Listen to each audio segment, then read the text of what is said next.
Okay. Well, we've been in this first section of the book of Ezra, and it deals with the remnant of the Jews that were in captivity in Babylon for 70 years, returning now back to Jerusalem. Their goal when they returned was to reestablish themselves in the promised land and to reestablish worship of God in the way that he had prescribed it. So we don't see any miracles recorded in this book, but instead we see God working behind the scenes, ruling over rulers with quiet power. The Persian king Cyrus authorized the return of the Jews, and he also provided funding for the journey. He gave them the temple utensils that had been stolen previously by Nebuchadnezzar when he took them into captivity. So they had those to take back to Babylon with them and put back into the temple once it was rebuilt. So in Cyrus's mind, he wasn't just being a good guy, but he thought that if he returned the goods of this God to their proper place, and that God would pray to his gods and would bless him. So he wasn't, he was somewhat selfish in his motives, but nonetheless, God used that to have those temple utensils returned. Ezra is writing to an initial audience that was living 2 or 3 generations after these events that we're reading about. So he wanted those people to understand the work that went into rebuilding the temple and also the value of temple worship itself. He didn't want them to take it for granted. Well, in chapter 2, we saw there was a list of the names of those who returned. Some were listed by their clan or by their family.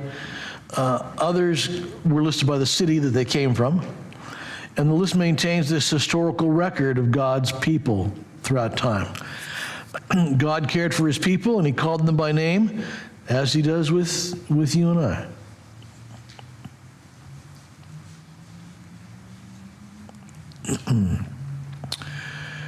The Jews carried a huge treasure with them. They had asked their neighbors to contribute to the cause, and they did. And Cyrus gave them some money too, so they've got a lot of money that they brought back. And then once they came back, they gave it to the priests and the leaders as a free will offering that could be used in building the temple. So it was used to hire labor and procure materials in preparation for that building. They also brought some priestly garments back with them. And that was important because worship was what this was about. And so they were going to have those garments. That was part of worshiping in the right way.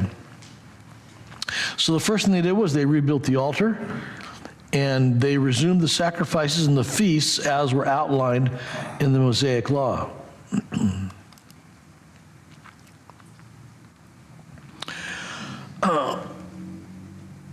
Last week, we studied how the Levites supervised the work on the temple foundations. The Levites were dedicated to serving God. They knew the law, and they were the designated leaders of worship. There was great excitement as the foundation of the temple was completed, but we read that there was a group of older men who had seen the previous temple, and they were weeping in sorrow. They remembered the grandeur of Solomon's temple, and they wept because this new temple was going to be smaller. We learned that it's good to remember the past and learn from it, but it's not good for us to live in the past as these men were doing. Well, tonight we're going to read about the adversaries of Judah and how they are opposing the rebuilding project. So let's take a look at the first 5 verses of chapter 4. And as our overview, let's make note of any important words or phrases here. So Ezra chapter 4, verses 1 through 5. Now when the adversaries of Judah and Benjamin heard that the returned exiles were building a temple to Yahweh, the God of Israel, they approached Zerubbabel and the heads of fathers' houses and said to them, "Let us build with you, for we worship your God as you do, and we have been sacrificing to him ever since the days of Esarhaddon, king of Assyria, who brought us here." But Zerubbabel, Joshua, and the rest of the heads of fathers' houses in Israel said to them, "You have nothing to do with us in building a house to our God, but we alone will build to Yahweh, the God of Israel, as King Cyrus the king of Persia, has commanded us."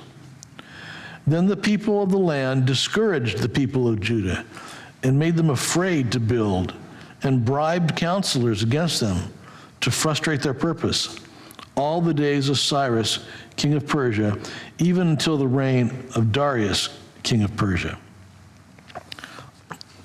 So we'll stop there, and let me just ask you what words stood out to you there in those few verses. If you're going to share something, again, just speak right into the, turn it on, speak right into the mic. Don't look at me. Go, Nelson. There's your mic.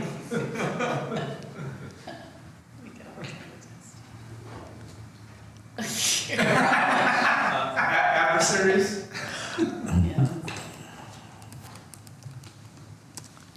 Discouraged. Discouraged, okay.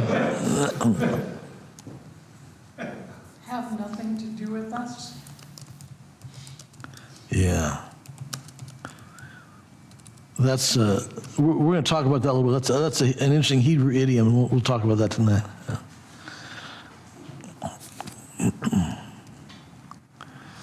Okay, anything else stand out to you there?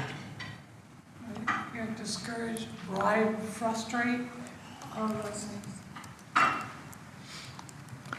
Yeah, all those things. Okay.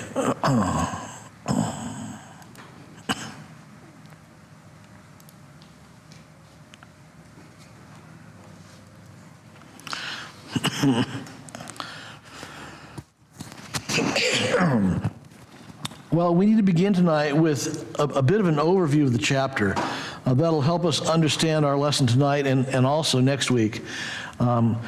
This chapter makes references to some Persian kings and some dates which are not familiar to us. If I were to refer to Washington and Lincoln and Eisenhower, you would have a general understanding of when these men were president. And you'd also know something about the times in which their presidencies occurred. And so you'd have some sort of frame of reference there. You may not be a history major, but you know the general time reference, and you understand something of the legal and cultural significance of the times. Well, we don't know Persian history, so we miss some of what Ezra's writing about, and it can be a little bit confusing.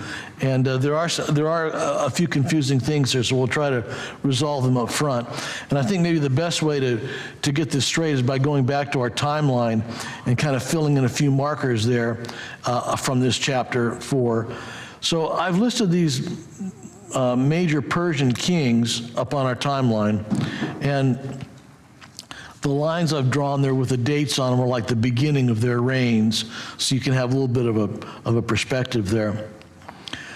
And the first marker is 538 BC, and that's important because that's when King Cyrus issued his decree, and he told them they could go back to Jerusalem from Babylon.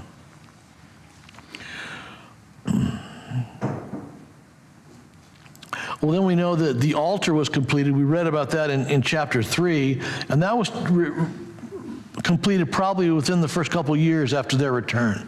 So pretty early on, they needed to get back, have a little time to plant their crops, build a house for themselves, and then they came and got busy with their work on the temple, beginning with the altar.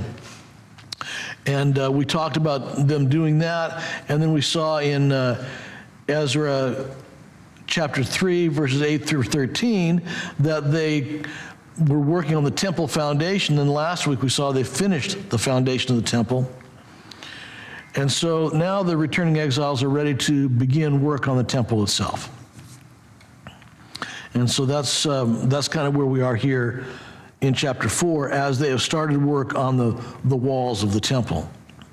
Well, then if you look at verse 6, Verse 6 says that there was an accusation made in the reign of Ahasuerus.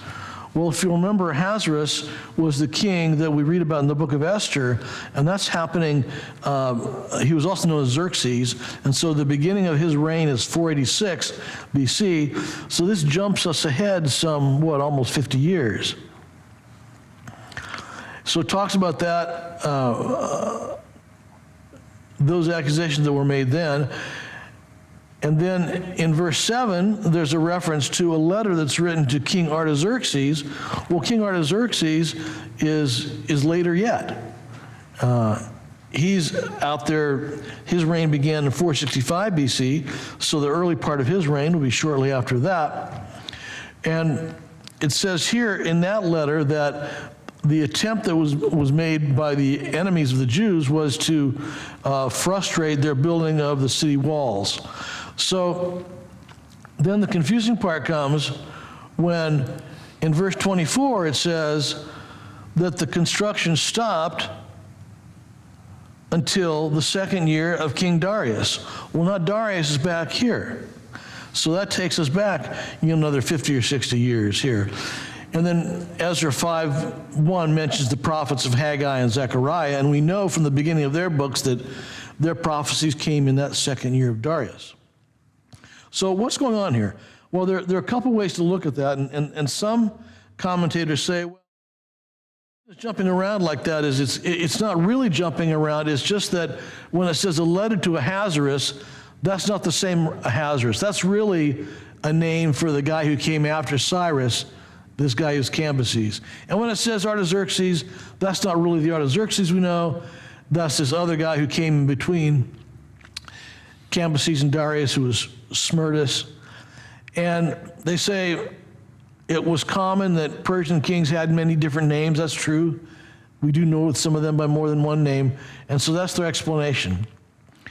I think a better explanation is that what Ezra is doing is he's kind of launching into a little expansion of his theme. He talks about the Jews being under attack here in these first 5 verses, and he's going to give more examples of that.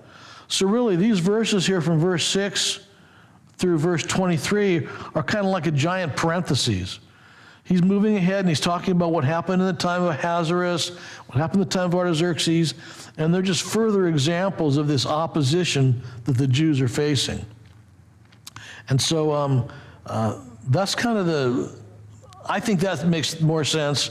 And so that's the explanation that I'm going with here. But just know that some people have this other view that these references are to these other kings, and that indeed this chapter is chronological. I think I've told you some of the issues I have with that. So we'll, just so that you know that's where I'm coming from on this, is that there's kind of this big parentheses here after verse 5. So Ezra wants to document this ongoing opposition, and we know that certainly during the time of Ahasuerus, as I mentioned in verse 6, that there was a lot of opposition. We read about this in Esther chapter 3, verses 5 and 6. That'll give us a flavor for that.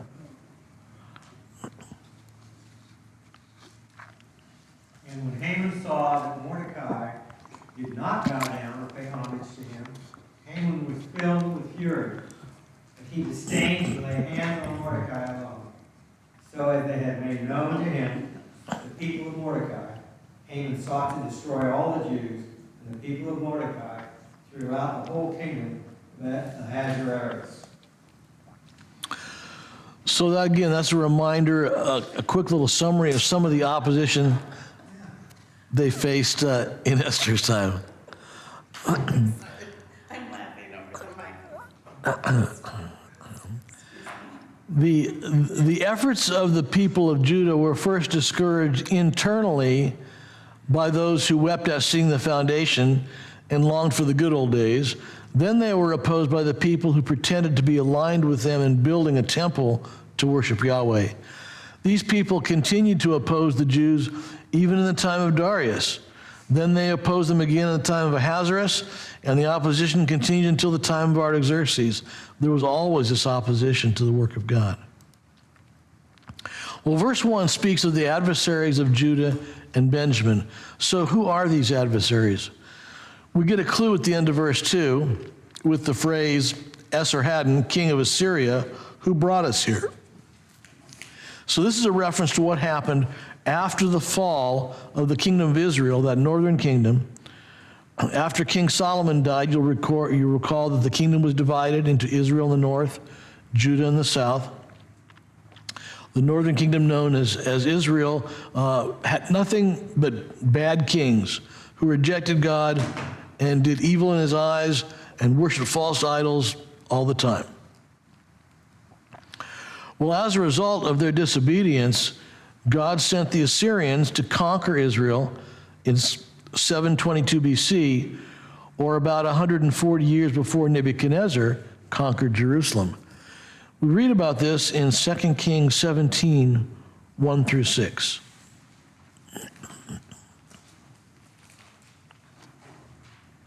In the 12th year of Ahaz, king of Judah, Hoshea, the son of Elah, began to reign in Samaria over Israel, and he reigned 9 years. And he did what was evil in the sight of the Lord, yet not as the kings of Israel who were before him. Against him came up Shalmaneser, king of Assyria, and Hoshea became his vassal and paid him tribute. But the king of Assyria found treachery in Hoshea, for he had sent messages to So, the king of Egypt, and offered no tribute to the king of Assyria, as he had done year by year. Therefore the king of Assyria shut him up and bound him in prison. Then the king of Assyria invaded all the land and came to Samaria, and for 3 years he besieged it. In the 9th month, in the 9th year of Hoshea, the king of Assyria captured Samaria, and he carried the Israelites away to Assyria and placed them in Halah and on the harbor, the river of Gozan, and in the cities of Medes. When the Assyrians conquered other nations, they took a little different approach to dealing with those nations than what we know the Babylonians did. The Assyrians would go in and they would scatter the people. So they took the Israelites and they just dispersed them all over. Some of the poor Israelites remained there. And then the king at that time was Esarhaddon. He sent in other nations to live there and repopulate the land. So the idea was he's diluting the influence of that old nation that was there. Whereas, on the other hand, Nebuchadnezzar would take the best and brightest, bring them into his court, train them, and try to place them in his service to his kingdom. So as we read here in Kings, Esarhaddon, the king of Assyria, imports these foreign people into Israel to settle there, to intermarry with the Jews who remained, and so then these offspring become the Samaritans, and that's the origin of the Samaritans. So if you think of all that we know about the Samaritans, especially in Jesus' time, it dates back to here. So the animosity that exists between the Jews and the Samaritans, it's been going on for a long time. Why does it mention Judah and Benjamin? Why doesn't it mention? No, it said the adversaries of Judah and Benjamin. You know, that's 2 tribes. Right, because they were the southern kingdom. They were the one that stayed on longer. And so when the northern kingdom was dispersed and the Babylonians and the other people came in and intermarried, they became Samaritans, and so they were opposing Judah and Benjamin.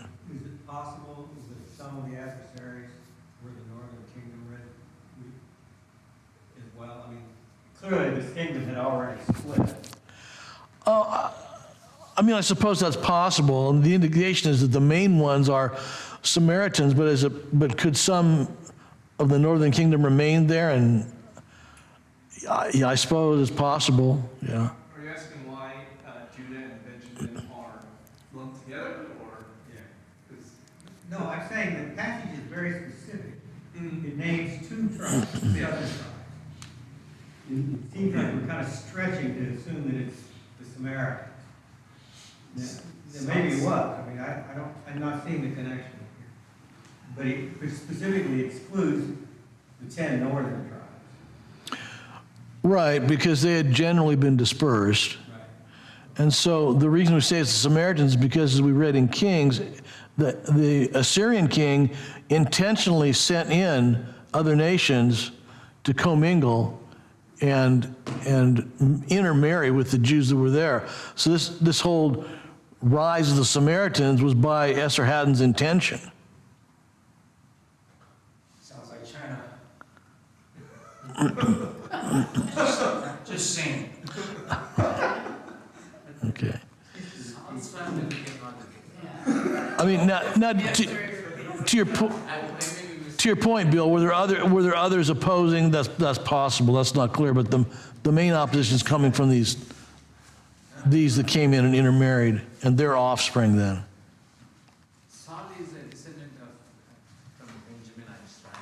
Saul, King Saul. I thought his descendants became northern kingdoms. No, the southern kingdom of Judah is called that because Judah became of the two tribes, Judah and Benjamin. Benjamin diminished greatly, so they're like almost nothing, but Judah was the bigger tribe, so the southern kingdom is just called the kingdom of Judah, mainly because that was the main component tribe. But the northern tribe was led by Jeroboam. Who's his Grandson no, Rehoboam was Solomon's son, who led it. And Jeroboam, I think he was like a servant's child or something like that, like one of maybe. So it's not direct descendants of Saul. Yeah. The northern kingdom is not necessarily descendants of Saul. No.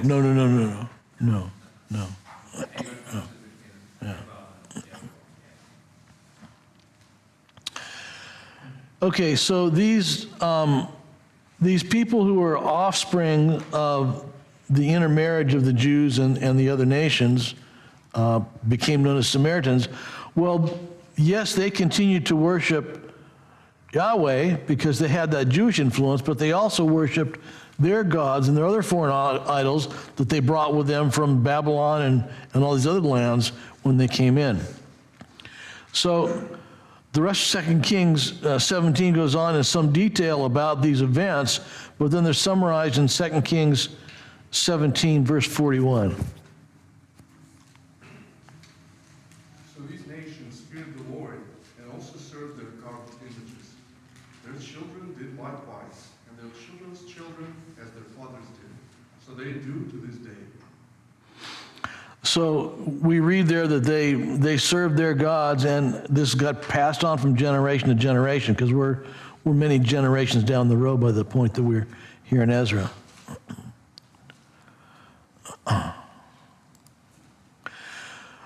Well, I know how much you like these cuneiform cylinders, so I got another copy of one here. And I'll magnify this a little bit so you can, for those of you who read the cuneiform. This cylinder describes some of what we've been talking about. It describes King Esarhaddon and the building projects he had, and it documents the fact that he deported people from Israel out to these other lands, and then he imported people, primarily Babylonians, but others as well, into Israel to intermarry with the Jews.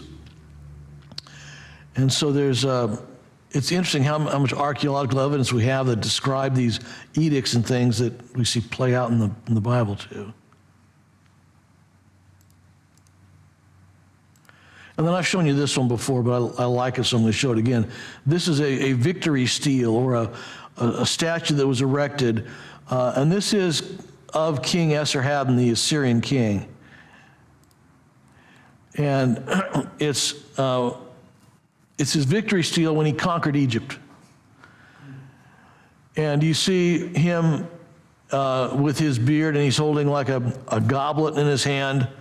And then in his lower hand, he has the scepter.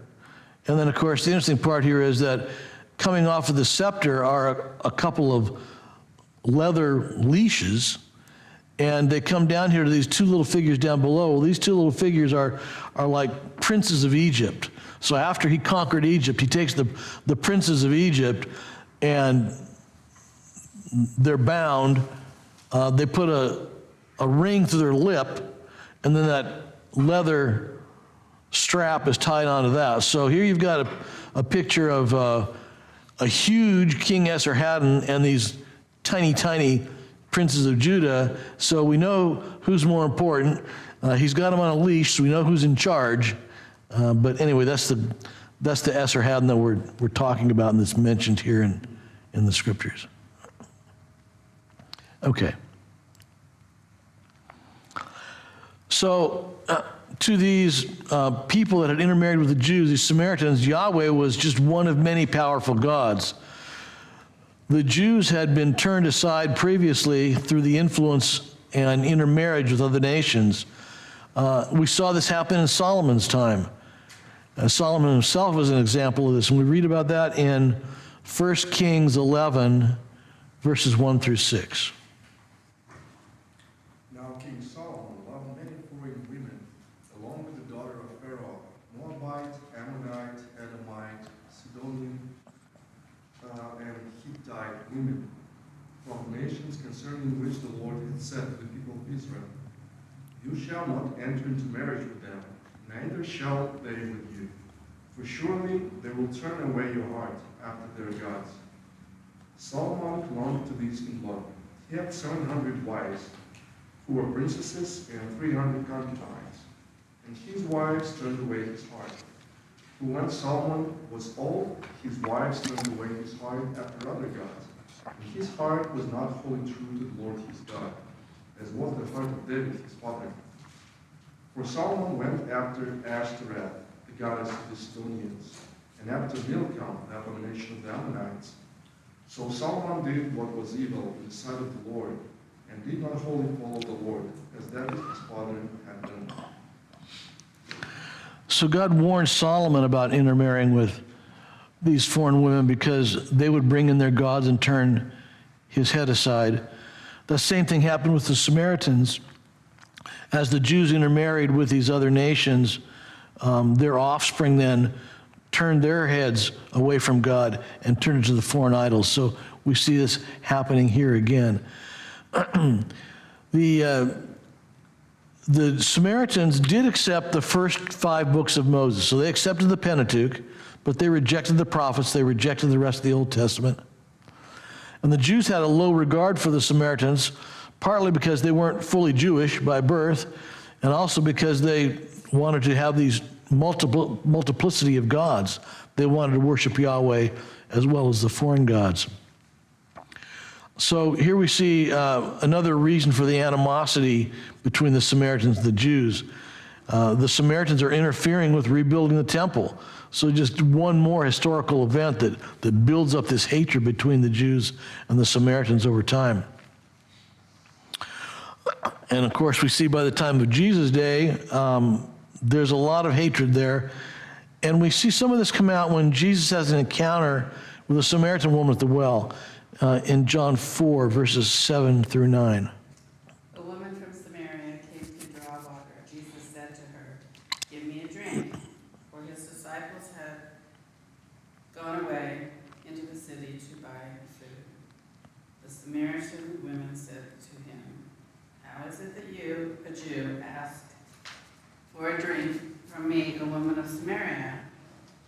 For Jews have no dealings with Samaritans."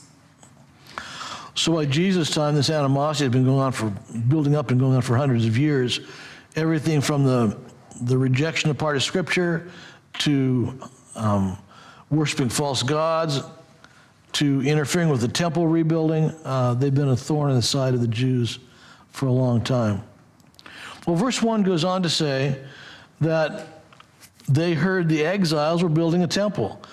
And, well, we know they heard them building a temple because at the end of chapter 3, there was this big celebration, if you'll remember. And there was loud shouting as well as the weeping of those who were sad. But there was a loud noise that could be heard from far away. So they literally heard as well as maybe hearing in the rumor sense of the word, too. A rebuilt temple would be a blow to the Samaritans and their superstitions. They didn't have the power to oppose it openly and by force, So they embarked on a mission of deceit. Remember, they have their own place to worship at Mount Gerizim, and so they think that's their focus. Rebuilding the temple is going to be a distraction, to be a blow to them. Verse 2 says, these adversaries approached Zerubbabel and the other leaders with a proposition. They offered to help them build the temple, but it's not a sincere offer. They said, well, we worship the same God as you do, in the same way the Jews do, so let us give you a hand. Well, it was true they did worship Yahweh, but they also worshiped their other gods, so they're not worshiping Yahweh exclusively, nor in the way he instructed, which was exclusively. So they have this duality of worship, which dishonors God. They want to get in on the inside of the project. They want to infiltrate this effort. They want the information about what's going on, and they want to be able to bring accusations as a result of it. They want to undermine the effort while pretending that they're there to help and further support the effort. Well, in that regard, let's consider one question. These things are nothing new, and we see them happening today too. So I wonder if you could think of any modern day examples of opposition to Christianity or to our mission that are disguised as somebody who's trying to be helpful. Do we still see that today? I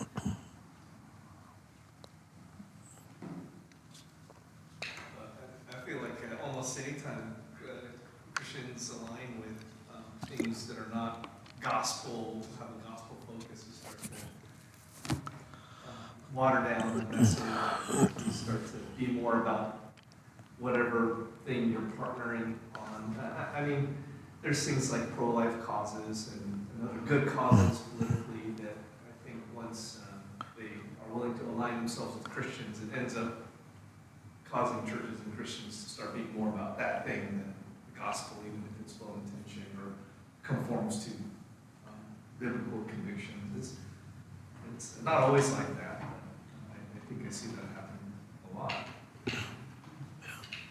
And to add to that is just, I think people blanket like responsibility with acceptance, right? Like we, as Christians, we should be open-minded, we should accept all, but, and then in that essence, like you veil that with accepting some pretty nefarious things, right? And they veil that, oh, you're not a Christian because you're not open, and you know, without getting into too much political agenda, I think that that's a slippery slope. Because you can veil a lot, you can put a lot of lies in the kernel of truth or market of Christianity. And, you know, not any specifics, but I think generally we all know what we're talking about, right? Like there's a lot of veiled acceptance that is spiritual bypassing for responsibility of right and wrong. And we want to roll it into a burrito of like, oh, that's goodness and that's what Christianity stands for. No, Christianity stands for you know, working hard to discern. And that's what I doubt that really too. This is a Billy Graham quote from 1981. He said in 1981, "The hard right has no interest in religion except to manipulate it." That was Billy Graham, and kind of the height of almost like the religious right movement, which he himself championed. But even at that time, in an interview, and this was regarding Jerry Falwell, who he was having these conversations with, but he said also it would disturb me if there was a wedding between the religious fundamentalists and the political right. The hard right has no interest in religion except to manipulate it. So that was 40 years ago, 45 years ago. Wow. Yeah, I was 1 year old, so that's right. Sorry, I didn't mean to make it about that. I don't know, I mean, is that less true, more true now than then? We had a pastor, I think it really sums it up, it doesn't matter what topic. Okay, sorry. You know, I mean, it doesn't know whether, you know, you're talking about politics, or you're talking about, gays or homosexuals. What do you think about Jesus Christ? Yeah. That is what our pastor said is always, you can talk about all these other issues and what you might do when you become a Christian or whatever, but what do you think of Jesus Christ? And that's it. Yeah. When you get off on these tangents. Yeah, I think sometimes we don't recognize that. We don't see that for what it is. So,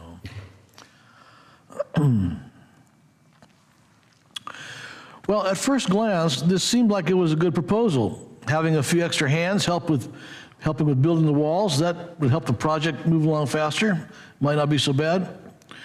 But when they hear it, the leaders, Joshua and Zerubbabel, and the other leaders along with them, they see right through the deceit that these enemies are proposing. They recognize that these people did not seek the good of the Jews. They had the wisdom to recognize the damage that would be done if they were to accept help from these Samaritans. So the leaders give a two-part answer to the Samaritans' offer. First, we see in verse 3, they said they would have nothing to do with them in building the house. It was a house that would be built to Yahweh. The Jews could not unite with the Samaritans because they were of a different nation and a different religion. The Jews certainly could have used help for the huge task in front of them, but the leaders realized that joining forces with that idolatrous people was not going to accomplish their goal. They had returned to reestablish worship. It was to be according to the law set forth by God.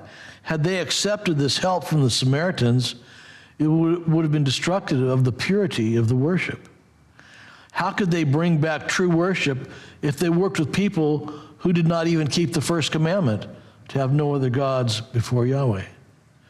If they partnered with the Samaritans, they would have exposed themselves to the same problems those first Jews who intermarried with them had encountered. Their hearts would have been distracted. They would have been turned aside from God. So the leaders stood firm. They would complete the temple project on their own. Their response here is, "You have nothing to do with us." This was a common Hebrew idiom, and a more literal translation might be, "It is not for you and us." And we see this same idiom used, interestingly, in the New Testament in Mark 1, 23 to 26. And immediately there was in the synagogue a man with an unclean spirit. And he cried out, "What have you to do with us, Jesus of Nazareth? Have you come to destroy us? I know who you are, the Holy One of God." But Jesus rebuked him, saying, "Be silent and come out of him." And the unclean spirit, convulsing him and crying out with a loud voice, came out of him. So, same idiom, a little different use of it here. The evil spirit saying that, but this recognition that, we don't really have anything in common here. And so the Jews are going to build a house to their God. They're telling the Samaritans, Yahweh is not your God. We really don't have anything to do with you in this effort. So then they go on, they say, "We alone will build." The New American Standard and the King James have a slightly different translation of this. They say, "We ourselves together will build." And so if we consider this, I think it's helpful. It emphasizes that there's a union within the Jewish community, right? We're going to be united. We're going to do this together, but it's to the exclusion of others. We have nothing to do with the Samaritans. The Jews would come together to build the temple, but they would do it alone without the help of the Samaritans. They would build a temple to Yahweh, the God of Israel. The implication here is that Yahweh is not the God of the Samaritans, and the Samaritans were not part of Israel. Well, the second part of their answer is that the Jews alone are covered by the decree of Cyrus.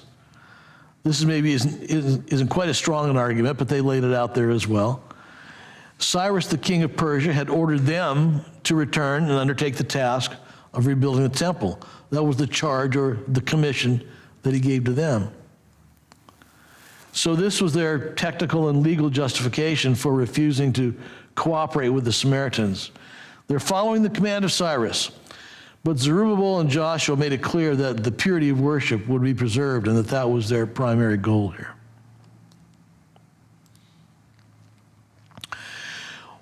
So the Samaritans recognized that their initial attempt to mold their way into the work on the temple had failed. So they escalated to more direct approaches. Verse 4 says, they discouraged the people from their work. Other translations read, they weakened their hands. They probably told them that it was too large an undertaking. Their work was in vain. They would never be able to finish. You can imagine what other kind of things they might have said to discourage them, anything and everything. Well, it says they also made them afraid. And this might include things like false reports to the king or other officials, threats, slanders against them. We see instances of that later on here. Well, then we see the opposition takes another form. It was a significant escalation in tactics. Now, they identified some vulnerable counselors at the king's court, and they offered them bribes. They couldn't alter the decree of Cyrus. Remember, that Persian decree that goes out can't be changed. But maybe they can get in there and have some influence and have the decree softened or nullified in some way. So they bribed counselors to the king to obstruct progress and lay roadblocks however they could. They could present misleading reports or issue regulations or slow down construction process. How often do we see that happen? Those people in the king's court had a lot of power to mess with the construction project going on. So rules, regulations, permits are still used in our day as with the effect of slowing down building progress sometimes. Well, these tactics continued through the time of Cyrus and even into the days of Darius. They were effective as the building of the temple came to a halt for about 16 years. It was not taken up again and completed until God sent the prophets Haggai and Zechariah to speak to the people. Well, we're going to cut off there for tonight. Next time we'll take a look at the additional opposition that came later on at the time of Ahasuerus, and then this letter that goes out to King Artaxerxes as they're trying to rebuild the walls of Jerusalem. We'll see that this opposition continues for many, many generations. So let's think of a couple applications here tonight. It may not have jumped out to us quite as some other passages, but what do we pick out about God out of these verses tonight?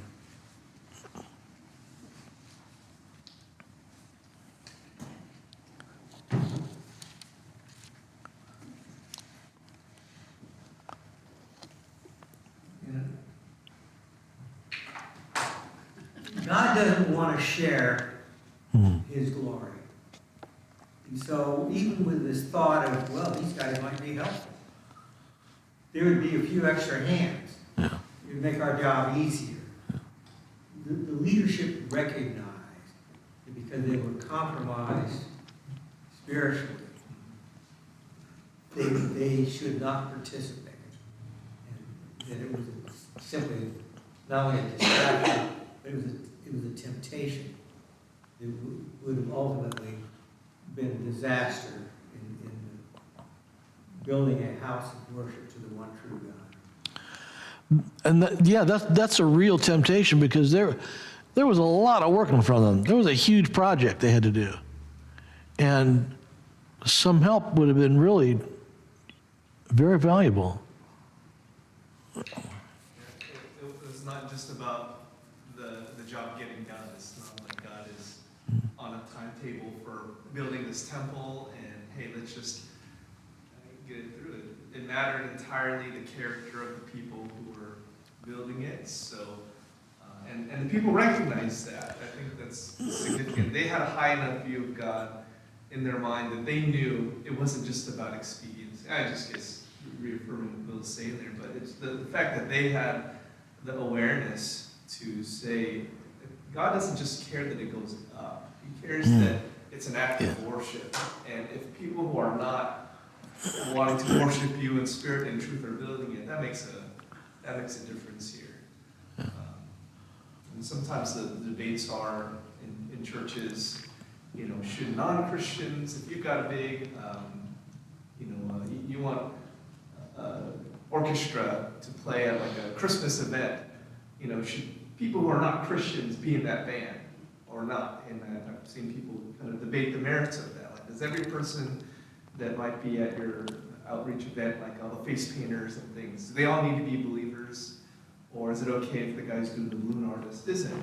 Those are, I think, worthy debates to have. But we talk about in 1 Corinthians that you don't want to be unequally yoked. I don't think that's just about marriage. I think it's just, in a lot of ways, the more spiritual the work is, the more you probably need to make sure it's someone who's doing it unto the Lord. Now, you're getting your teeth clean may not be the most spiritual, united act you need to do. So if an unbeliever's cleaning your teeth, probably okay, but you gotta have some line that you start to draw. Well, maybe that work we don't. And certainly marriage is to be a very God-honoring institution. So it does very much matter.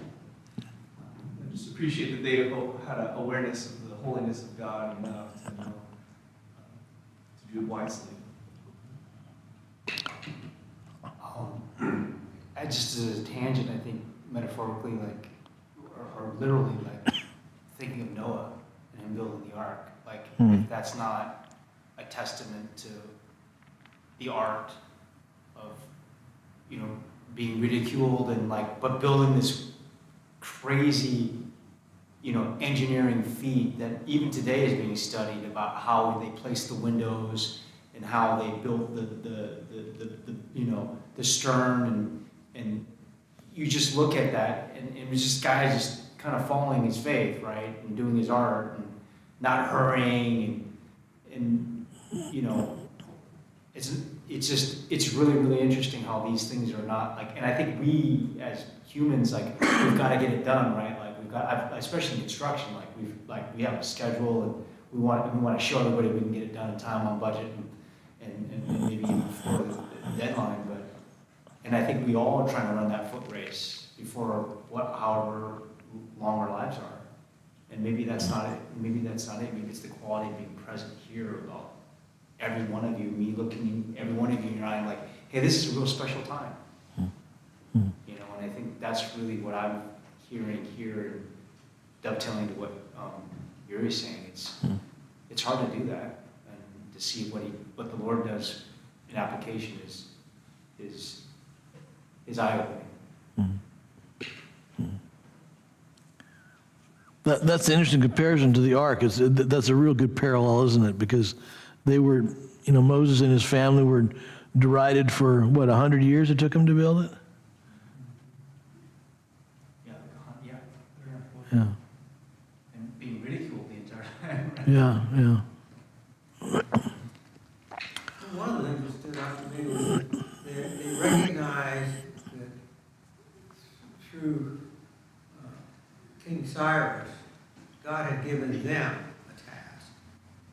And so by honoring Cyrus's command, they not only avoided problems with Cyrus, but they really were honoring God's command. And it wasn't, that command was to these specific peoples. It wasn't to you guys and anybody else that wants to join the parade. It was to the Jews who Cyrus had released to go back to build the temple. Yeah, in a way, it's recognizing God's provision through Cyrus.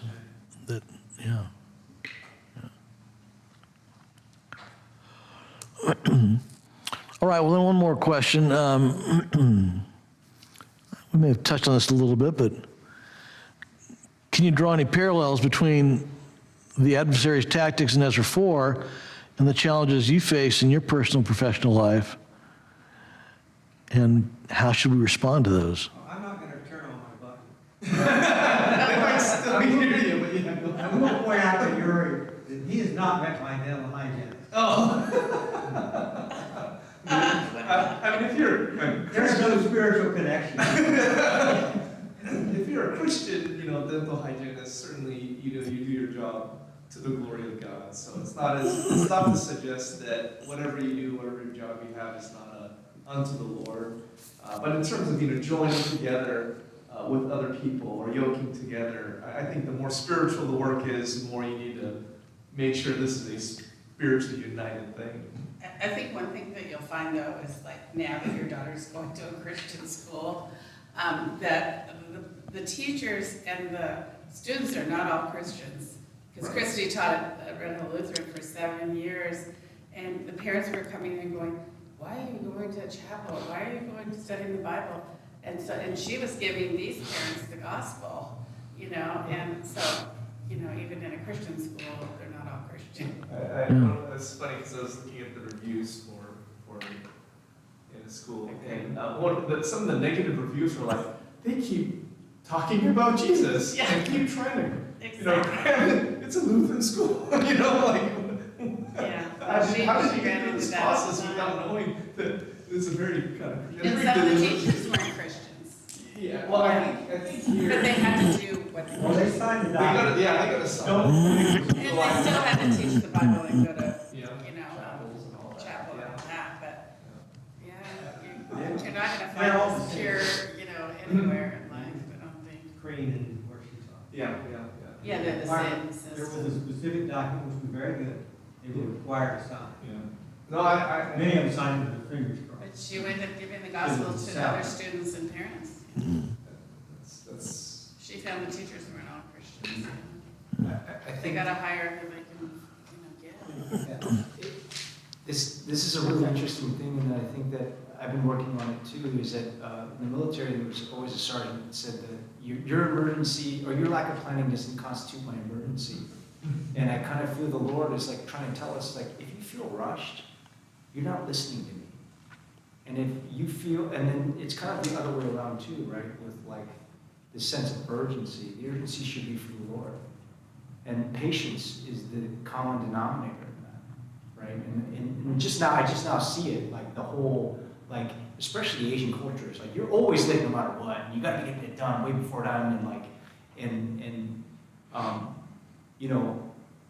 now that I kind of see this bridge is that, yeah, like, there is no rush if you have patience and you have the Lord. And the Lord wants you to feel that. He wants you to put that in application. He wants you to do through supplication and faith. And one of the most profound things that came through this week for me was that, I don't know what it was, but it's like, God is within you.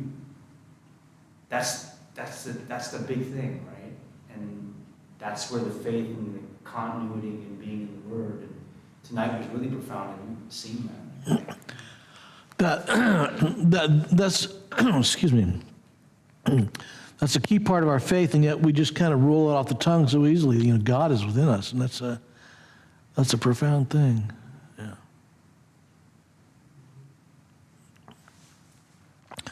Okay. Well, any closing comments or observations on these verses?